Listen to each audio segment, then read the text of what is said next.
Rewind-A-Dynamite from the post-wrestling site. AEW, lighting up the fuse. Sit back and enjoy the bubbly as we hear from Jon and Wai Ting. Where we're going, we don't need roads. And if the buck stops here, this thing might blow. Everything you hear are opinions of the show. And if you don't like it, go to the forums and let them know. Let them know. Hey, it is Jon, Pollock and Wai Ting. Pull up your effing chairs. It's time for Rewind-A-Dynamite. We should only discuss Twitter drama. Yeah. On these XL editions. I think that's exactly what that's the hook. What that space is for. Forget the news. I purposely avoided it this week. Yeah. I had no desire to talk about it. I just thought it was so silly, and then I got pulled in. I'm just as guilty as everyone else. So, really. Yeah. Next show, we're going to go through Ric Flair's relationship status. That's a great idea. Yeah, that's what we'll do. Yeah. So everyone, welcome to the show. We just went through a memorable news pack discussing the G1 Climax, where the A block is down to 2. We have NXT featuring the arrival of Zilla Fatu by that very name. I was really hoping we were going to get it's Lorenzo Frank. What? Why? That's every name. That's your response to every name. Why? Lorenzo Frank, though, specifically? I just pulled 2 names out of my head. There was 2 specific names, I would say. Lorenzo Frank? What's Fertitta? Oh, Fertitta. Okay, why did you do that? I guess so. Maybe that will be a name. Maybe if Dana gets some word. Michael Chandler's at the Performance Center this week. Yeah. What would his name be? I wonder. Michael Bing. Michael, because of Chandler. Yes, I get it. Nice. And he does the inflection of Matthew Perry. Can Michael Chandler get an NXT title shot? Michael Chandler playing any sort of WWE character. This needs to be the retirement plan. Is fighters go off to try. Do you know what kind of a deep end they would realize going into pro wrestling? There will be many of these fighters who are going to try this pathway and have this bridge created in TKO. We've seen many attempt and fail. So. What are the odds Michael Chandler's tryout promo would be ripping his shirt off and screaming without being prompted? I would say high likelihood based off of his Twitter. Yeah. Well, all of that can be found postwrestlingcafe.com. Full transparency, we didn't talk at all about Michael Chandler in the news pack, but we did talk about Avery Styles. No, we did. Yeah. The hottest name in social media this week. He's due to drop some kind of video response, I think. He's got to cut a promo. He needs a diss track, Yeah, he could be, Yeah. Him and Brody Lee Jr. need to just come together. Yeah. We set up the fucking chairs. Yeah. Well, just come out with anyway. A lot of potential, a lot of fun. Yeah. Thursday, it is the Patrons Pick edition of Rewind-A-Wai. Get ready, because as soon as we finish the show tonight, Wai is going to pop in his VHS from 1991, and he is going to start and eventually finish SummerSlam 1991, featuring the marriage of Randy Savage and Miss Elizabeth, where they are literally closer to their divorce than they are from their actual wedding at this point in 1991. We are also going to talk about the match made in hell with Hulk Hogan and the Ultimate Warrior taking on the Triangle of Terror, SGT Slaughter, COL Mustafa, and GEN Adnan. Wow. I can't wait for this one, as the Iraq War might be over, but the WWF is not done yet. This is going to be their final shot at getting something out of this war for their own profits here at Madison Square Garden. The full blow-off with Hogan and company. Plus, Bret Hart and Mr. Perfect. We've got a jailhouse match with Big Boss Man and the Mountie, and much more coming up. So, Wai, enjoy this viewing tonight. That I will. I'm looking forward to it. This is I think one of those shows that sits perfectly in many people's sort of nostalgic, bank. that many of you may have grown up with that listen to this show. So hopefully you guys enjoy it. It was your decision over Nirvana, the band, over MLP Mayhem. Dude, I told you I started that AI doc and I continued it last night. This is the most frightening thing. I had to turn it off after a half hour. It's just really? At the point when they're asking the interview subjects if they'd be comfortable having children, and all these experts are like, they're speechless. They're like, oh man, I don't know if it'd be worth having kids at this point in time. Like, it's just like the first 30 minutes, the summarization is the world's about to end. It's just they're going to take us over. We have trained these systems to outwit us, and they will just eliminate us by choice. Okay, maybe by the end you'll come up with a really nice happy ending and not realize we're. Well, I'm going to pick this up this weekend, but the first half hour had me very depressed. So thank you, Wai, for throwing this at me. I just wanted a light watch, and I think this would be too dark for everybody. But tonight we're going to Las Vegas, Nevada, the site of Dynamite, from the Pearl at the Palms, with a number of 1,846 tickets distributed, according to WrestleTix. This is not a gigantic venue. If this was not capacity, it was pretty close to it, depending on what their configuration was. And, it was one of those AEW buildings where it was small, but it was full, and the crowd was generally with it for the 2 hours. And they have a collision right after as well. So a long night here in Vegas, starting with Will Ospreay, who comes out and he spent the first 2 minutes just putting over how great Arena Mexico is. And this Vegas crowd is like, okay, that was last week. How about us? It's just like, what a legendary building. And now we're here. It was just so bizarre. This would be a great speech last week. And he talks about the lineage. Maybe next week he'll put over how great what is it, Pearl at the Palms? Yeah, he's going to tell Baltimore all about Vegas. Yeah. And he says he's like, let me tell you about the first time I went to Arena Mexico. And he says last year he was going there. He was so nervous about performing there. And he received a call about the passing of his grandfather, and how his grandfather was never going to get to see him perform at Wembley. His grandfather wouldn't be there for his wedding. And he gets choked up reciting this. But he says that is the responsibility we have in AEW, to leave every bit of our body in the ring, no matter what state we are in. I don't know. Dude, you can dial it down. You know what I mean? Take a week off. It's okay. I don't know if we all want that exactly, but it's grief is fine. Yeah. And then he mentions Kenny watching Grand Slam Mexico from his home last week. Ooh. Again, Las Vegas, they were like, okay, he didn't travel to Mexico. That's not going to get us too riled up. And he says if Kenny saw last week's match, he knows that Will can pull the trigger. And he calls out Kenny, knowing that he's here tonight earning his paycheck. And boy, would he earn it. But before Kenny comes out, Don Callis shows up and gives us a whole history of his ties to both Kenny and Ospreay, detailing how he screwed Jon Moxley in 2020, helping Kenny win the title. And then the two of them went on this legendary run. And if it wasn't for Callis, he would never have become champion. And then when he was done with Kenny, he stabbed him in the face. And I've done more damage to Kenny's life than diverticulitis ever did. Then I brought you to AEW, Will, and I got you your match with Omega at Forbidden Door 2023, and you avenged your loss in Japan. And remember, when you lost to him in Japan, I was in Kenny's corner. So Callis is the difference maker in both of these prior matches, and that the road to Wembley for Will is going to be paved in Will's blood, which is going to be very tough to do when there's an ocean between them. And Roppongi Vice, Mark Davis, and Jake Doyle all jump Ospreay. Callis is yelling, "Get the neck!"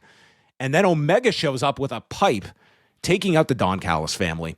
And he holds up the pipe like he's going to hit Will, but instead he just gets the microphone and explains to Will, "You're too emotional. You wear your heart on your sleeve. I warned you about Callis. I warned you about Moxley and MJF. And it's made you a fool being emotional because you're going to lose everything." And he offers his hand, lifts up Ospreay, and explains, "I cannot help you like this again." And Ospreay takes the mic stating he appreciates it, but he didn't ask for any help, and I won't need your help. Mm-hmm. Thank you for that recap, John. Very good. There was a lot to recap. There was a lot, yeah. So their last segment together, Kenny and Will, I felt it was a 10 out of 10. I thought it was tremendous. With that being the sort of like bar, I'd rank this more as a 6 out of 10. I mean, it does keep the story going fine, but it to me did not add that much hype to it, nor or any of the promos that we heard here. I think particularly at a standout level. In fact, like it just kind of maybe simmers it a little bit lower. In fact, just seeing these two not want to kill each other and being at least a little bit cordial enough to not beat the shit out of each other right now. And Callis is interjecting himself here. Like, he had some great points, but I don't exactly know what he was after. Like he wants to make Will's life difficult, I guess, right? Like and same for Kenny, I imagine. But what exactly is the aim he wants out of it? Does he want the match canceled? Does he want both of them like beaten up so that one of his guys could like pick up the pieces afterwards, or is he just in it to like see both men suffer? He didn't really, I think, explain that well. Did you get the sense at all that they could do something where to really get Kenny positioned as the heel going into this, that he ultimately puts Don in his corner at Wembley? Because I don't know what the purpose of this, unless you're going to be teasing Don Callis in one of their corners, and like they're putting him here in a pretty significant position. Yeah, it could be set up. Like, to me, that seems more like the reveal you make during the match. Like, oh shit, what's Don Callis doing here?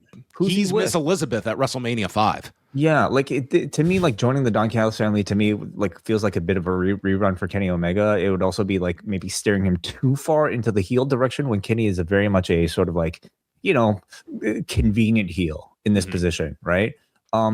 Maybe this is just them like putting some Don Callis family opponents in front of them just to kind of fill time towards Wembley. But I like the moment here tonight felt just a little bit pointless because we didn't exactly get Don's intent with that he was trying to achieve in all this. Or it could be the can they get along tag match before Wembley against Don Callis family members. Can they coexist? Support for this podcast comes from NordVPN.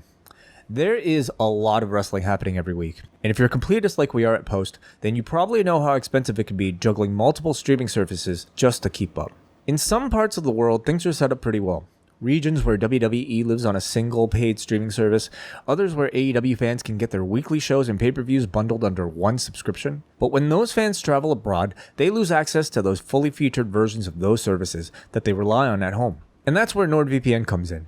No matter where you are, you can open the app on your phone, laptop, or Apple TV, connect to a server of your country's location, sign into your existing account, and keep up with your wrestling the way you do at home. John and I have been using Nord for over 3 years now, and it's become one of the most reliable, must-have tools in our wrestling consumption. It'll probably be for you as well. You can grab an exclusive NordVPN deal by going to our custom link, nordvpn.com/postwrestling. You'll get a big discount on any 2-year plan, plus 4 additional months on top. As always, it is completely risk-free with Nord's 30-day money-back guarantee. That's nordvpn.com/postwrestling. You can find all the information in the episode notes. Get your exclusive deal and let them know you found them through us. MJF, Speedball, and Nick Wayne for the number 2 spot in the Casino Gauntlet match. MJF comes out and he grabs Justin Roberts by the throat to introduce him as the one true champion. And he is wearing a shirt where it reads "Better Than You" in Spanish. And man, MJF is either the smartest man here when it comes to these 3-ways, or they were really limiting him here for reasons. Because he was a bit of both. I mean, it suits the character to do nothing and let the other two twinks, as he called them, battle it out. Well, that's what he did. They essentially had Nick Wayne and Speedball wrestle 90% of this match, and then MJF would just hang out and get involved when necessary with his leg still all taped up. He pretends to help Nick Wayne and then goes for the pin, and Nick Wayne stops him, so they argue. Bailey hit a top rope Asai moonsault to both men on the floor, and then a shooting star press onto Nick Wayne. Goes for the tornado kick, but gets stopped by a Nick Wayne head kick. And MJF comes in, nails Nick Wayne, who's going for a Wayne's World, with a forearm smash, powerbombs him on the knee. And as Bailey comes in, sends MJF out, he hits the tornado kick and Ultimate Weapon, but MJF tosses Speedball out of the ring, and with Nick Wayne suffering the fate of the Ultimate Weapon, it is MJF that pins Nick Wayne in 12 minutes. And he says how the champ always wins, and he will leave Wembley with the contract. So we have Andrade number 1, MJF number 2, as most assumed. Mm-hmm. Yeah, which carries on their story and their feud that has been building for quite a while now. And I think at this point, it feels very likely that they will face each other at All Out. The only maybe difference maybe if MJF ends up winning the gauntlet and he ends up being in the title mix, like perhaps maybe even as soon as All Out, so that remains to be seen. But the match itself, I thought was to me an entertaining match that provided a nice underhand way for MJF to enter the gauntlet. I was pleased that they didn't exactly make Nick Wayne, look like a total dork in all of it. Like they actually had Nick Wayne sort of be like, okay, I'll follow your lead, and then I'm going to throw it back at you. MJF in the middle of this match encourages him, teaches him, in fact, how to punch Speedball in the gut. And Wayne ended up using it back on MJF. So I thought it kind of avoided Nick Wayne just looking like a nobody in this match. And overall, since MJF does want to be the one true world champion by pinning Nick Wayne, should he challenge Bandito at Death Before Dishonor? I don't think that exists. I think that's a different Nick Wayne, and I think that's a different Bandito. Okay. It's an alternate It's like universe. Dominic Mysterio. There's two of them, depending on what show you're watching. Yeah, no. Andrade El Idolo's music plays, but it's all a ruse by MJF, who laughs and says he whipped his ass so badly last week and calls Andrade gutless. And also adding that Omega and Ospreay are scared of him, and they better pray that they don't have to face him, the one true champion that he is. That is the moniker he is going with. So again, still really keeping him attached to either Omega or Ospreay coming out of All In, and it makes you wonder how immediate they may be going back to an MJF title challenge afterwards.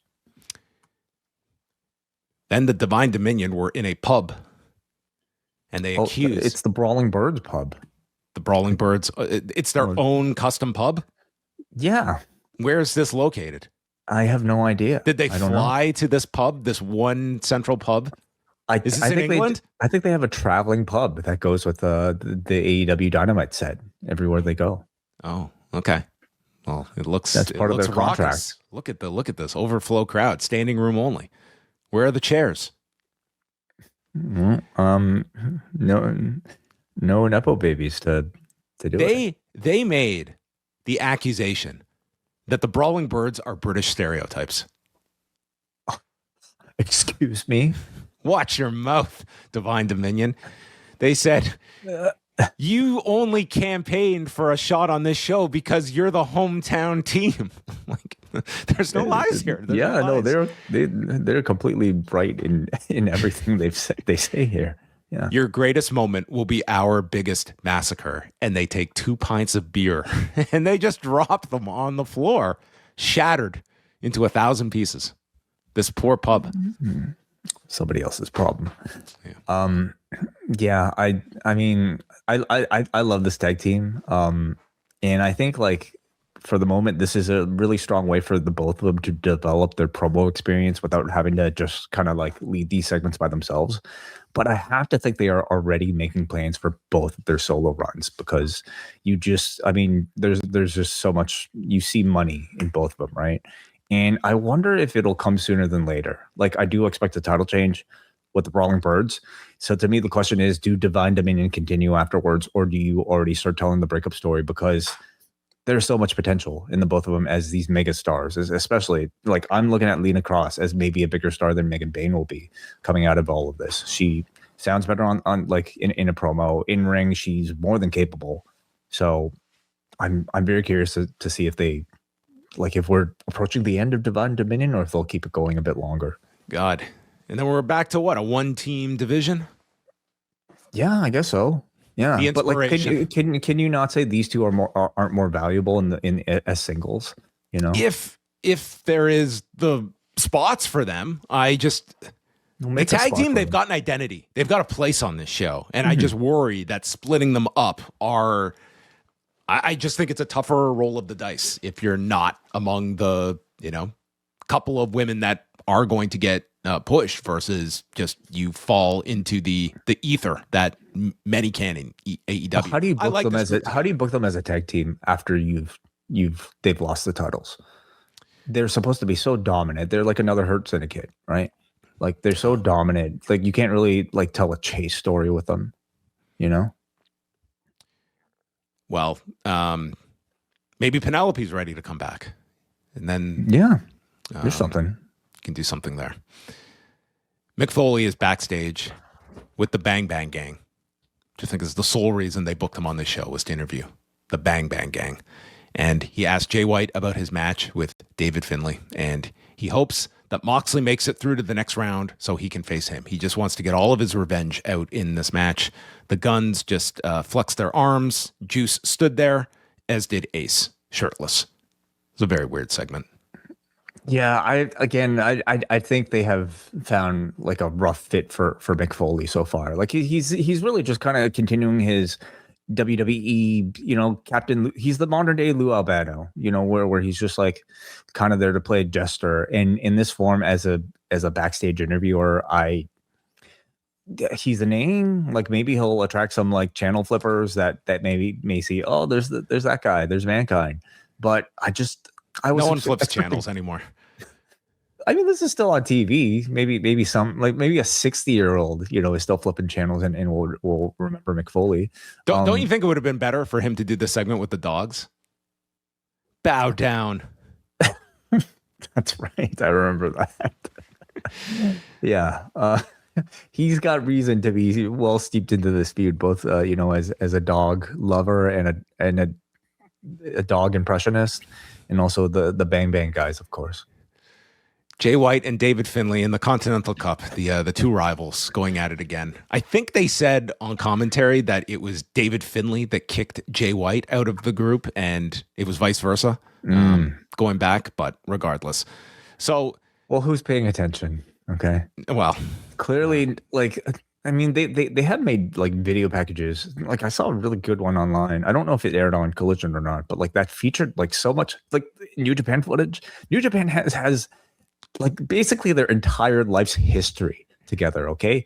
Dating from like their Young Lion days where like both men are completely clean shaven, and all of that, like it to me is just such like gold material that I wish made its way onto Dynamite, or at least like everyone has to go back, even if you think you remember it in your head, of David Finlay's like first couple of years. This kid looked like he was 12 years old for the longest time. It was remarkable that he is grown into an adult. Oh my God, yeah. He looked like this is like look at these two babies. Oh, look at this. Like, come on. Well, look at them. Look at the glow up here. Jay White has always had those abs, but like I guess facial hair will age somebody greatly. So lots of countering with one another, and the idea that each, kind of can read the other and their playbook. The Blade Runner gets blocked, and then White catches him with a flatliner and goes to a deadlift German. And White just grabs his neck and is just like not moving. Rick Knox comes in, and he looks as confused as anyone. And here's the problem. They were telling the story of Jay White suffering from his neck injury after the botched Dominator at the pay-per-view. And that is a point that was nobody recognized, especially the announcers who do not pick up on that whatsoever. And they ended up there was one where he one mention from Paul White at the end when it was all done. When he went for like that Stormbreaker deal, and he was going for the Dominator. Well, he had like the double underhook, so it was like it wasn't exactly the setup, but it was close enough. And they did call back to, well, that's what he tried to do at Redemption, but they didn't really emphasize that. Yeah, he dropped him on his head. The whole thing here. Okay, so it's Jay White hurting his neck because the insinuation that it is that he's been out for these weeks because of that botched Dominator. Yeah, this was not a story told at all. Then Finlay continues to tease going for that same Dominator. And the announcers don't pick up any sort of like drama with this whatsoever. He went for the Dominator like 3 different times in this match. And White is selling it like he's trying to avoid death. Like he's trying to avoid, like this is his like Tiger Driver. And he sells this like he is like, Paul White calls it like, oh, that's something we call a stinger. As Jay White is just laying there. And then it continues. And White goes to lift him up for the Dominator. And it's there's a counter by Finlay who avoids it. And then another counter by Jay White to finally hit the Blade Runner in 13 minutes and 18 seconds. These two are going in like this was like a pay-per-view match that has been built up for months, and it should have announcers been. were like, this was the second match on the show. That's how this one was handled. I mean, I always looked forward to this one. I thought like there was so much more like story, heading into it. Like this really felt like the central match in this Bang Bang Gang versus like the Dogs feud, right? And considering they had so much past history plus recent history from that botched Dominator that they were trying to tell the story for, I thought they really missed the mark. I mean, for one thing, I think it could have used a whole lot more coordination between the people who put the match together and the announcers to be able to like at least explain for the people at home what that whole sequence was. The announcers had no clue.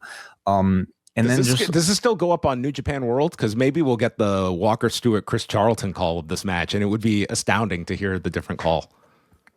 Wouldn't it be like the Japanese commentators? I guess so. That do it. It would be Desperado. Maybe he knows. Like I'd love to hear the Japanese call. But anyway, like they missed the mark there. I also have my doubts about how well Jay White's like in-ring style works as a babyface. Like it's very sort of like calculated. And therefore, it's not, again, the most immediate fan-friendly thing. And that, too, I think requires a lot of support from the announcers to try to sell it as a fan favorite thing. So, I know overall, this was a bit of a disappointment for me. Shivani brings out Hangman and Brodito. And Paige asks everyone if it's okay for this white boy to speak Espanol. And before he can, out comes Swerve and Prince Nana. And Swerve mentions trauma bonding with his history of these 3 guys. And the only thing you 3 have in common is me. He brings up the Double or Nothing match with Bandito, his 10-year history with Brody King and leaving him in a pool of blood the last time they met, and then gets to Hangman and says, what have you done? You've not only lost the title, you can't even challenge for it again.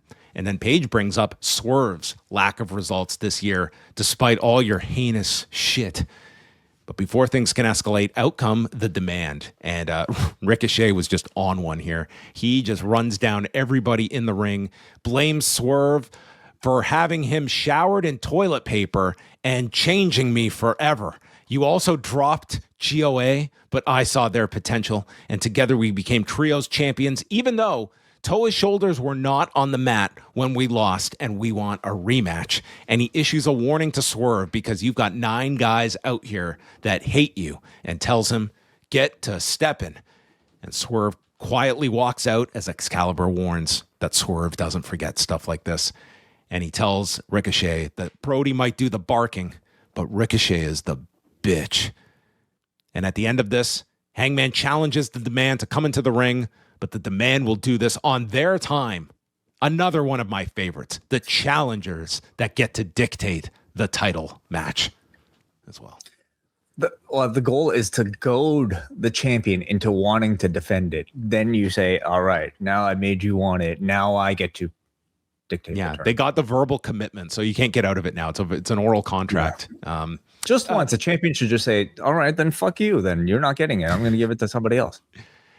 Samantha Irvin was at the show there because they were in Vegas. So she was in the crowd. She was like shooting videos and stuff during the show. So maybe Ricochet was extra inspired here with this promo work. I did think Ricochet was entertaining in this segment. He sounded really good. Yeah, Ricochet did. And seems like we're getting another like GOA Ricochet versus Good, Bad, and Ugly match. Yeah, with the Lethal Swirl as the setup on Collision that they're going to do, on this taping.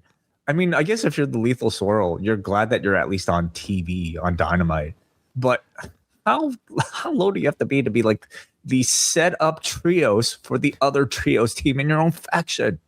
It's low. But I'll tell you, Blake Christian and Lee Johnson, I really hope these guys get a chance because they're really good and they're getting a lot more focus of late. It's just, man, it's so, there's just so many teams and names that are ahead of them in the pecking order, but they're a really good team together. And I'm sure this trios match will be excellent, but they're a good team and on a roster of a million really good teams. Where do they find themselves? Ring of Honor, MLP. That's where you can watch them wrestle. Is this their direction for All In? You would say? What do you think for Paige and Brodito? I mean, sure, it's a match to get these guys on the card. I wouldn't say it's the most inspiring one for like where you would imagine Hangman Page to have been on this show. And it remains to be seen. Like it's a role. It's covering, like, it puts a big star in the trios division. A GOA like versus like Brodito and Page match, unless there's a stipulation attached to it, it feels too low. The fact that Swerve is now attached, they throw in some other trios, like they just cram guys into it. I don't know. I wonder what Swerve's involvement in all of this is, because he's still missing like a dance partner. So they kind of teased the idea he was outnumbered here. Like, does he go and find two people and he gets involved in this? Because Swerve's got nothing either, and we're 2 weeks away. It's not like he's got a big program or a program for All In. So maybe that's the direction. Is he gets a trio and he enters. He gets a tag team. You mean? Yeah, tag team. And who could that be? Who? Oh, okay. No, I'm just joking. I don't know. It could be. Alec Price and Jordan Oliver, the Rascals. I don't know. Take your pick. The Motor City Machine Guns. Remember them? There's a rumor they signed here. Maybe they only show up in Detroit. What if they showed up at All In and they treated it like their debut? Like they sold it. They set it up like the Machine Guns are here. They're all elite. Renee was supposed to do a sit-down with Willow, who gets jumped by Mercedes and beaten with the Owen belt. And, oh my God, talk about a WCW moment. They left the audio on from the crowd. So you heard so clearly here, some fan that was like right next to the mic, "Sasha, come home. Sasha, we love you." It was so audible. It's impossible not to hear this if you go back. And meanwhile, Mercedes is like cutting a promo and ends it by calling Willow a dumb bitch, which might be a record for people being called bitch between Swerve and Mercedes within 2 minutes. I'm sure there's enough to challenge that record in Dynamite's history. Sasha, I'm sure there was a Jade home. Cargill From an AEW paying fan. Sasha, come home. I'm sure there are a lot of people who might feel that way, but I think people in AEW are plenty happy with Sasha or Mercedes. And I feel like Mercedes seems plenty happy, being here. In fact, like she might be trying to bring her friends over to AEW.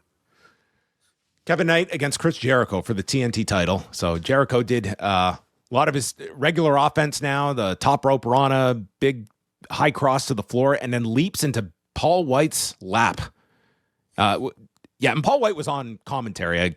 We failed to mention for the entire show here. Knight does a backflip off the barricade and then leaps off the desk for a clothesline. Callis gets involved with a cheap shot, and Paul White is threatening to kill Don Callis when Shivani has to remind him he can't get up. Gouges the eyes of Jericho, and then Knight goes for the moonsault, lands on the knees. They trade small packages. Knight tries to use the rope for leverage and gets caught. Then Jericho does the same, doesn't get caught by Aubrey Edwards, and he gets the walls of Jericho applied. And the crowd reacts pretty big to the walls. And I guess Jericho was supposed to be a lot closer to the ropes because Callis is supposed to hit him with the screwdriver. So Callis, realizing how far Jericho is in the center, goes to enter the ring as Jericho starts to realize and reposition closer to the ropes. So Callis has to get out of the ring as Jericho gets closer. Then he stabs him with the screwdriver, and that leads to a coast-to-coast drop kick by Kevin Knight. Jericho kicks out. Then Knight goes for the UFO splash, and I'm sure in their head they thought this will look amazing, where Jericho is going to catch the UFO splash with a code breaker, but this did not connect very well. I thought it still looked good. I mean, the point was knees to the face, okay, regardless of whether or not like he made full like technical codebreaker contact. I'd have to give this one a rewatch. On my one viewing, it did not look smooth, but he goes for that. Knight then ducks the Judas effect and low blows Jericho and hits the crash landing to pin Jericho in 12 minutes and 55 seconds. So, I mean, there was some clunky stuff here at the end with the walls and screwdriver spot, but beyond that, how did you feel about the match? I mean, I felt overall it to be a strong match. You know, like I continue to feel like Jericho is one of those guys in this babyface run that, like, again, he's not coasting. He's not just like here to like beat Chris Jericho and like get some reaction. I think he's putting a lot of creative effort into these matches, and I thought you saw that here with like some of these counters, whether or not you considered it, you know, a perfect execution, at least like attempting this codebreaker UFO counter, that top rope powerbomb to counter the 10 punches, I thought was pretty cool. And they drew on some Callous Jericho, you know, history for some of that effective heat as well. And it's another loss for Jericho, which I feel like he doesn't really lose anything from. Like, he's still going to be in a position where he's still a name, and he's still giving value, I think, to guys like Kevin Knight, you know, despite the loss. So I found it effective. He got a good reaction here. The Winnipeg Jet. Ooh, at one time that could have been well, that was his name with Omega, wasn't it? Did they call themselves that? They called themselves something. The Golden Jets. The Golden Jets. That's what they called themselves. Yeah. Yes. Death Riders are warming up. Just promos here from Claudio and Moxley. Moxley asking Perry if he's prepared like he is, and that fortune is a habit. Yeah, like sort of I don't know, typical brooding, moody Death Riders promo. Does he have like a diary at home and he just writes down all these phrases he hears in everyday chatter and from movies? Does he just write all these lines down to have at his disposal? Perhaps, yeah. I don't know. Like, you look at these guys and you just wonder, like, you know, like, do any of them ever smile? Yuta's like just smirking. Do they ever wear anything that isn't black? No, this is the Yuta. Or white. Yeah, this is a white t-shirt. This is their cut. Yeah, that's it. All right. Chris Statlander and Viva Van. It was at this point in the showway that I thought we were going another half hour overrun, which we weren't too far off from. But Statlander and Viva Van was kept to 3 minutes. They had Van get some offense in here, spinning heel kick out of the corner and then a missile drop kick. And then Chris executes a victory roll, discus lariat, and the Wednesday Night Fever. 3 minutes, 8 seconds. I was like, okay, well, that one was quick. But then Mick Foley comes out. I was like, okay, this won't be quick. And she comes to interview Statlander and then plugs his new shirt that he said will be available on July 21st. And then I guess screwed up the web address because then he got corrected in his ear to get AEWshop.com out there. Then he points out Noel in the front row. And once all of our promotional and celebrity commitments were checked off, we got to the interview where next week Chris Statlander will be in a 4-way match for the TBS title with Maya World, Persephone, and Hikaru Shida. And Chris takes the mic and says, I'm ready to fight. Maya deserves the title, but Persephone and Shida, I'm going to shove your heads so far up your asses. That was it. Yes. Then she added, by the way, that I was made for the TBS title and fought literal wars for the TBS title. Literal wars. Define war. What Sergeant Slaughter was pushing for in 1990. Well, I mean, not a hardcore match at the end of Collision. Literal wars fought by Chris Statlander. What is a literal war, though? I think you could look up the definition of war, and pro wrestling weapon match is not going to be listed there. That would be my thought. Persephone and Shida come out. They surround the ring, and then it's war is an organized, armed, and often declared conflict of large scale between different countries, nations, or distinct groups within a nation. Okay, So I literally think that this was not something that Chris Statlander partook in during her reign as TBS champion. Well, I mean, a distinct group within a nation. Like, could one person not be a group unto themselves? You are not a nation unto yourself. Not. Am I a group within a nation? No, you're not even a group. You're a single entity. Not. But a tag team hardcore match, that would be a war. Chris, you pay taxes like everybody else. Thunder Rosa and Maya World come to her defense, and we get into our tag match. So Persephone snaps the throat of Thunder Rosa under the bottom rope. They work on her throughout the picture-in-picture, and then Maya World gets the tag. I thought Maya World looked very good in this match. She hit this great sequence, including the fall-away roll-up combo onto both women at the same time. Then Sheeta's in with a Falcon Arrow onto Thunder Rosa. Maya makes the save, and it's Maya with a roll-through on Persephone into a stunner on Sheeta. And then Sheeta misses, nails Persephone with a knee, and Maya wins with the bridging fall-away slam on Sheeta in 10 minutes and 37 seconds. But I really thought Maya looked good here. She got a fairly good response from the crowd in Vegas as well, that it seems like they see her as somebody now after this last couple of months. I agree. I thought it was a strong in-ring showcase for Maya World. It's the type of performance that I think like, to me, justifies the position and argues against maybe some criticism or belief out there that this may be like more of a sympathy push. I think she is strong enough in ring. I think she has the crowd support. I think that's almost the entire justification you need.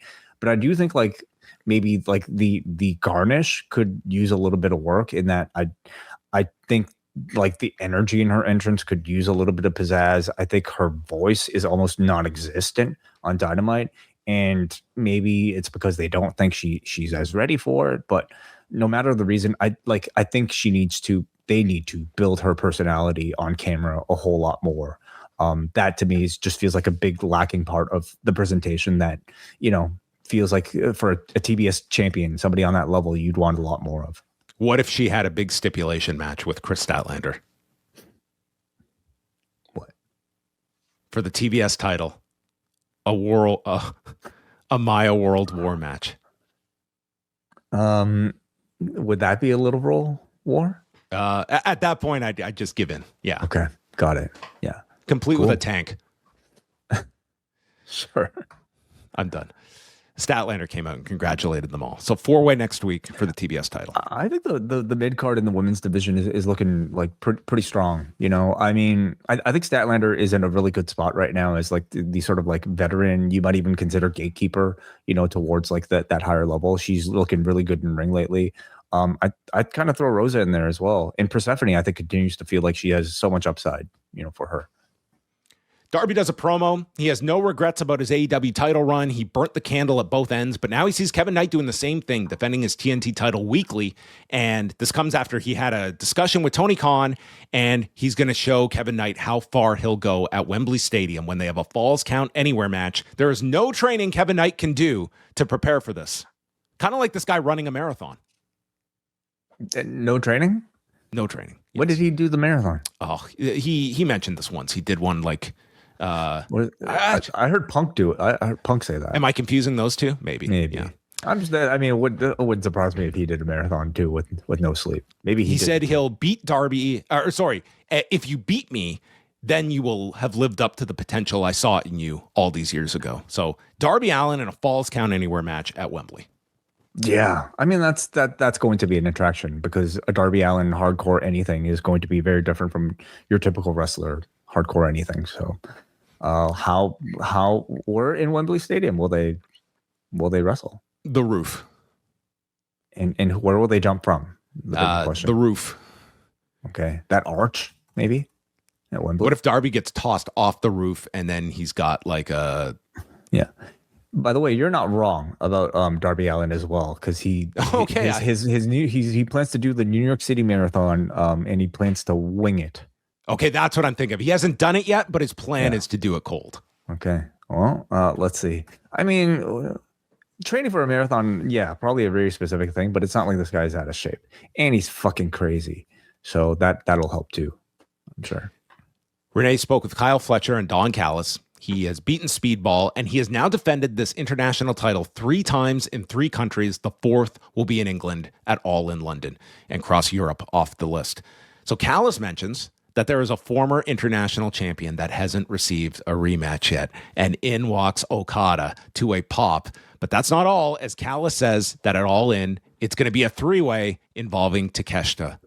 And he says the justification is no matter what, the title stays in the family. And Kyle Fletcher is pissed, asking, what about me and my title reign? So this was as simple a setup as this match could possibly have. But, I mean, it was the direction everyone saw coming. So there you have it. We didn't even wait till the end of the G1 to put Takeshita in this. Nor do you really need to. I mean, you know, I was at the very least, maybe you would have expected like a big sort of like in-ring live in front of the arena moment that like would build to some crescendo before this challenge. But honestly, I don't think it matters. Like this has been probably like, is this the longest term feud that's been building for All In specifically? I mean, if you don't count Ospreay Omega. Like it feels like they've been building to this forever, and I think they've done a great job at it in delaying and dating back to Okada versus Takeshita and making all of it feel like this one cohesive long story with just tension between all of these alpha males within the Don Callis family. So you really just kind of needed to make it a formality, and I thought like Callis's motivation of wanting to just like better his chances of keeping the title within the family is good enough justification for me. I mean, if it was 1-on-1, it's still 100%. You mean Okada versus... Well, it was Tony Khan who put Takeshita in. Oh, was that... Okay. Yeah. Okay. Well, there you have it. We got our 3-way. Yeah. Moxley and Jack Perry is the final match of the night in the Continental Challenge Cup. And amazingly, these two have never had a singles match, they note. Incredible. Yeah, considering both of them are like day one AEW guys. Yes. Yeah. Jack Perry gets posted early, and so he bleeds. And this is our 2nd week in a row of a very bloody main event, very one-sided bloody main event, as Jon Moxley just attacked this wound. And Perry tries for a sliced bread off the barricade and gets dumped Spike Dudley style through the timekeeper's desk and just crashes. Moxley licks the blood. He attacks the cut with punches. He bites it. There's like a close-up of his mouth full of this guy's blood. Just horrific. And he rubs Perry's face in the mat, claws at the cut, and yells at Perry, "You want to be a main eventer?" And finally, Perry fights back with a drop kick, hits multiple dives and an Orihara moonsault, elbow off the top. But Moxley gets up, gotch pile driver, and Perry keeps kicking out. And then Moxley starts administering ground and pound as Paul Turner checks on Perry, who won't give up. And he gives the middle finger, slaps Moxley, and manages to apply the snare trap. And they bring up how Moxley will panic in these submission situations. And Moxley is fighting at the hands, finally breaks it, and he gets to the bulldog choke.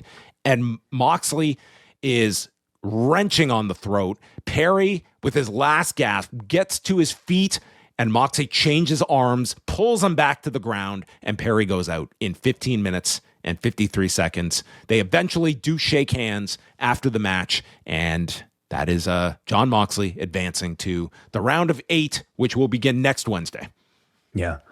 I love this match. Like, to me, we see a lot of Jon Moxley week to week, and I'm grateful for it. But to me, this was like upper echelon Jon Moxley, and that like it was him at his most violent, dirty, like animalistic, you know. And I thought you had the perfect piece of meat here for him to chew on in Jack Perry, who I thought too was fantastic in this match. Jack looked really good in this match as like the babyface to like this audience, like they got into Jack Perry. Like this was not just some layup win for Jon Moxley. It was like, okay, small percentage chance of an upset, but Perry played a great underdog babyface, and I do think the blood helped in this match. I mean, listen, if the results are this good, give me blood every single week in the main event of Dynamite. I think we've come to expect that at this point, especially when it's a Jon Moxley match, because I thought it added so much drama here. I didn't think it was frivolous, and I don't think it was relied upon just as like some enhancer. I thought it was like tastefully used in the match. Because oh my God, that is the storyline for Nigel to go to the finale against Moxley. Oh, he's gonna make him bleed. Oh my god. That is, I don't think they will touch that hepatitis storyline, but that would be quite something.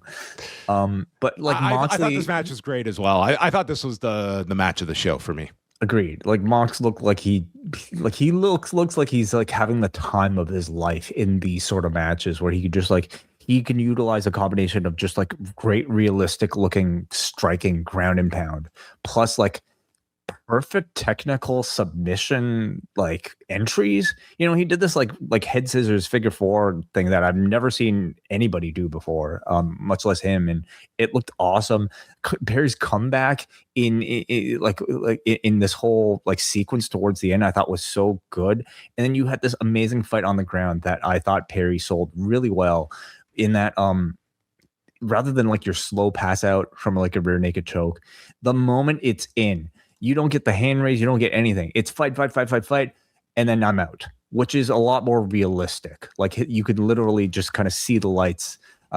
Maybe not literally, John, but like, you know, you could see like the eyes just kind of like close and that's it, you know, and they called the match then. So I thought it was a beautiful match. So we are up to 8 matches at All In at this point with Omega Ospreay, Willow and Mercedes, Cage and Copeland against the Young Bucks, neither of whom were on the show tonight, but maybe they're on Collision or saved for next week. Andrade and MJF starting off the Casino Gauntlet. The finals of the Continental Challenge Cup, Divine Dominion against the Brawling Birds. Kevin Knight and Darby Allin, Falls Count Anywhere for the TNT title, and the three-way with Kyle Fletcher, Konosuke Takeshita, and Kazuchika Okada, with 2.5 weeks to go. Yeah, no, it's I mean the pieces are falling into place. There's still some big names that are missing right now, but for the most part, I think you have the bulk of what looks to be a really strong card. Collision on Saturday, which again they are taping tonight. The first round of the Continental Cup will conclude with Roderick Strong against Kyle O'Reilly, Katsuyori Shibata against Nigel McGuinness, and Brian Cage against Hechicero. Mercedes Moné takes on Zeta Steel. Paige and Brodito defending the trios belts against the Lethal Twist. Maybe we get an interfaction trios title match at All In. Maybe they win the belts here. No, it's possible.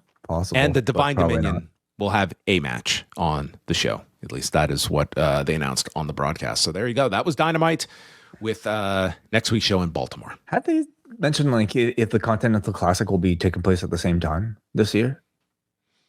I mean, they never say it in advance. It's just assumed that it's the year-end tournament. I have no reason to believe they're not doing it like always at the end. Yeah, and maybe it's just that like for me, it almost feels like that's coming up so soon and it feels so close, but it's really not. Like we are still deep in they the started in here. November, so there is a gap. Yeah. Which this is now going as the C3 and that's the C2. That's right. Yeah. Mm-hmm. Yeah. And we did hear Machine Head has been renewed for this year's All In. Oh, yes. All right. Cool. When are we going to get a live performance? At this point, I would think, I think Gavin would be more than willing to perform in front of 40,000 people. I think so too. Yeah, sure. Okay. All right, we're going to say goodbye to everyone on the YouTube channel. We're going to go through some feedback and questions. But again, Rewind-A-Wai dropping on Thursday. SummerSlam 1991 for postwrestlingcafe.com members.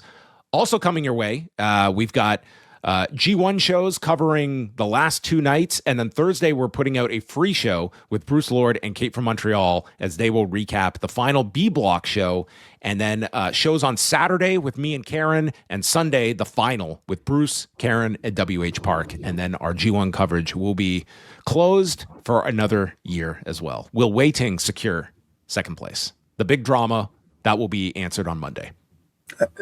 As long as we all beat the AI, I think we'll win. That's the key. After this documentary, I'm rallying that we can all overcome it. If the G1 has given me any solace, it's that AI cannot beat everything. And Ghetto might be the answer to all of it. So check out all of our shows over at postwrestling.com.